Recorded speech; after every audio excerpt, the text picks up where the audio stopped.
Welcome back to Art Practice ASMR. In this video, I'm recommending 4 underrated and underappreciated anime that I think are worth your time. This first anime is called Narutaru. It's all about a young girl named Sheena who makes friends with a star-shaped monster who she names Hoshimaru. She meets Hoshimaru while on vacation, and they have all kinds of fun together, just flying around and sightseeing. But then it's time for Sheena to return home to the city, and of course she takes Hoshimaru with her. While in the city, she finds out that there are a bunch of other kids with monster friends of their own. She finds out that these monsters are actually called dragonets, and she ends up making friends with a lot of other Dragonet users.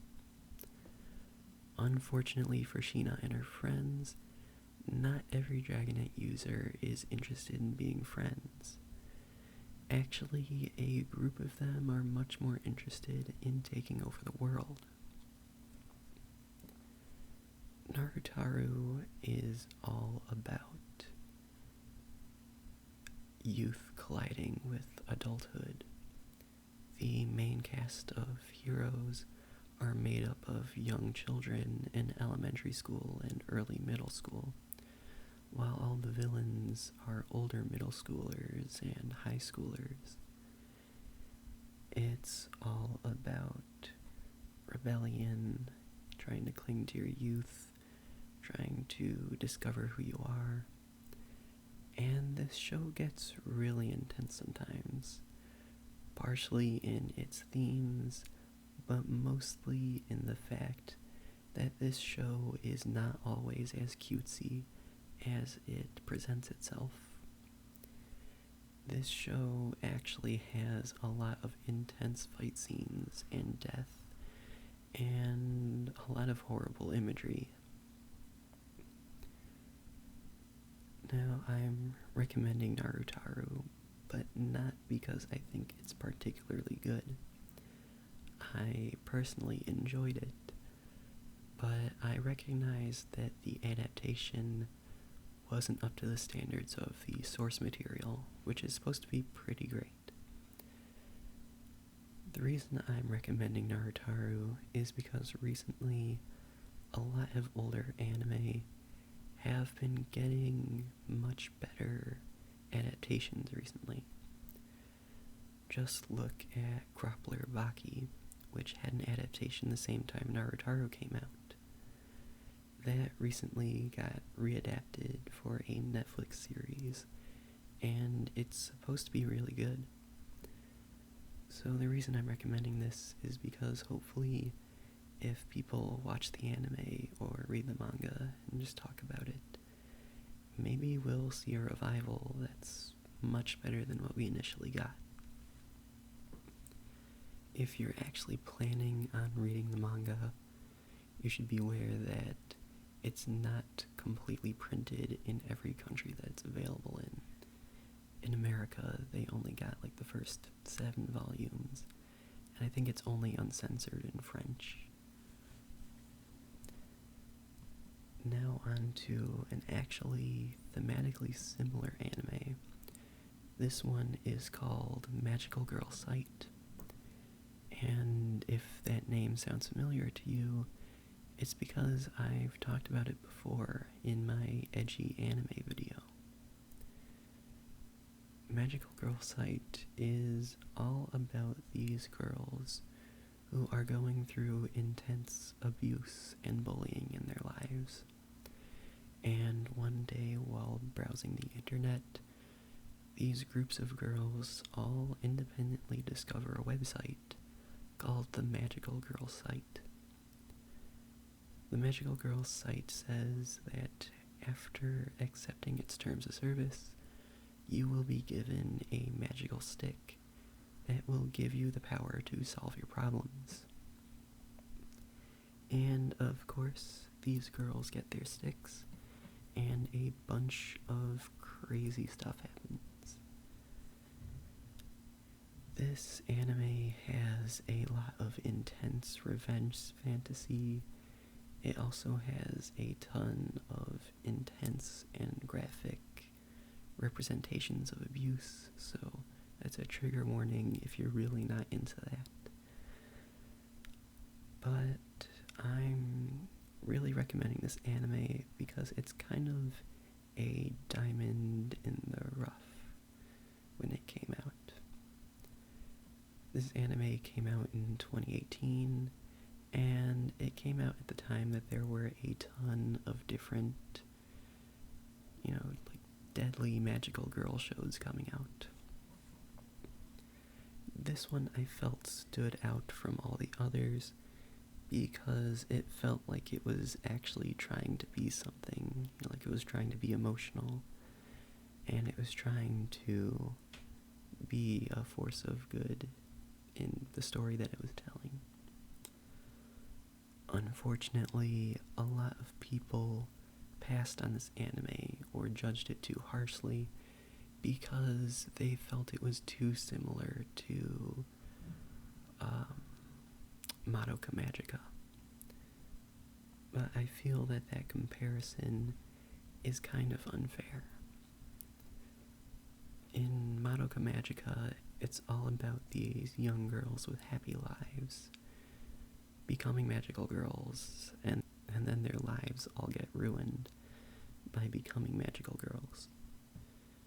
This show is actually the opposite. All of these girls have horrible lives, and becoming magical girls actually improves them.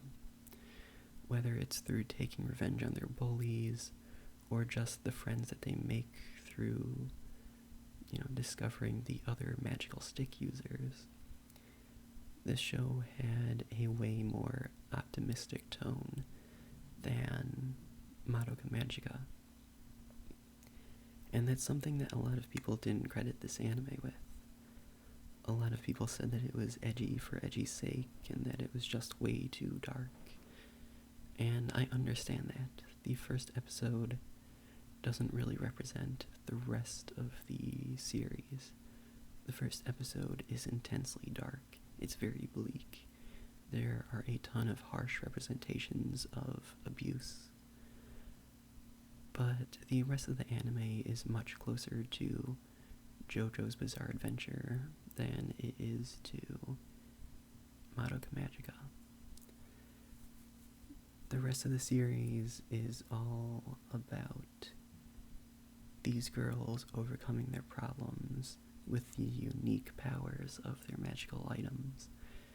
And while it still maintains its themes of abuse, and it actually does approach them all very seriously, it doesn't mean that we as an audience are supposed to think that the entire thing is so serious and harsh. If that makes sense. It's kind of the same tone as JoJo, where the show takes itself seriously, but that show gets incredibly ridiculous.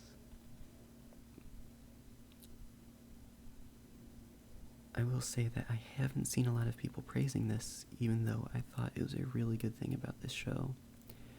It had a lot of really positive LGBT plus representation in it, which is I really appreciated the LGBT representation in the show, partially because of how accurate it felt, but also because if you know anything about Japanese culture, you know that it's just not really talked about, that gay people and trans people who are represented in this show are actually shunned in Japan.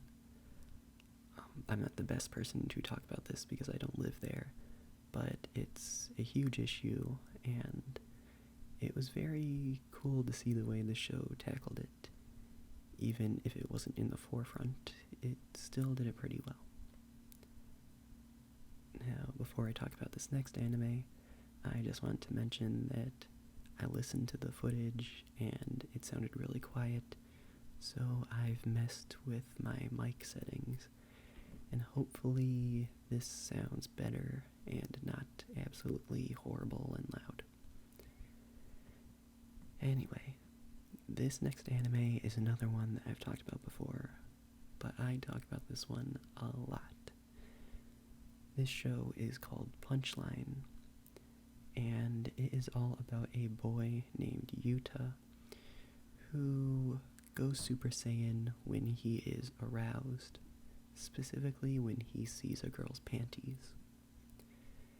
Yuta dies during a bus jacking, and his spirit is sent back in time to wander around his former apartment and fix people's lives in an attempt to prevent a meteorite from crashing into the earth, or something like that.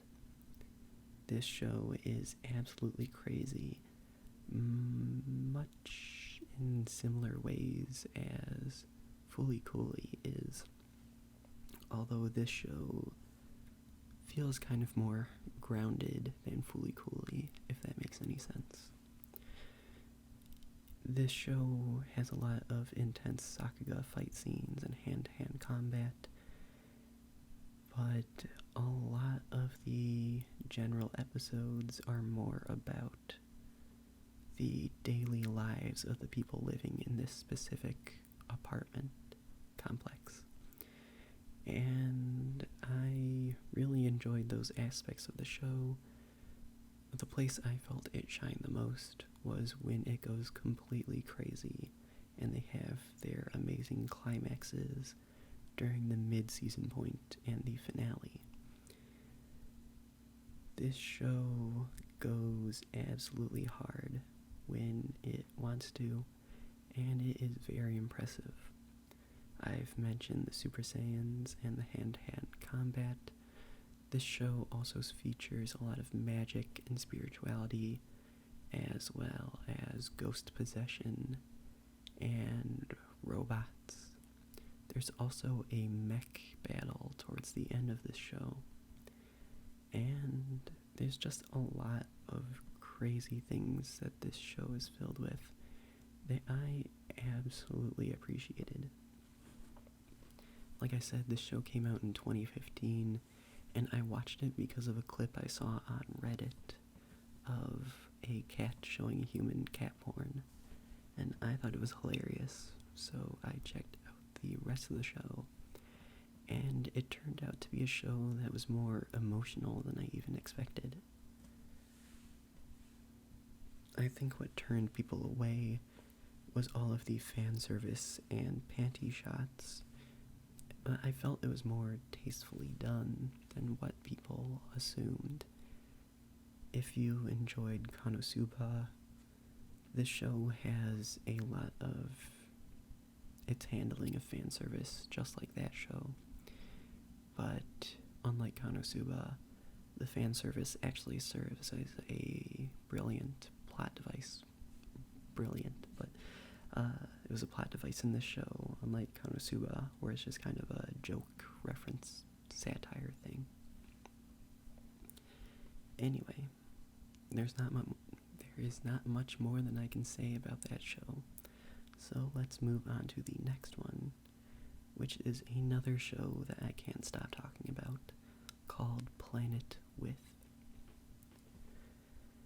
Planet With is all about an alien refugee named Yuta, whose planet was destroyed by a dragon who swore to protect them. Yuta lives on Earth as a high school student by day and a supervillain at night. That was something that I actually found very interesting about this show, was that the main character is the villain of the other characters' stories. Interesting though, the main theme of this show is that sometimes people aren't bad because they choose to be. Sometimes people are bad because they are misguided, or because they make decisions based on another sense of morality that some people can't understand. And I thought that was a very mature theme and a very interesting thing to tackle like that.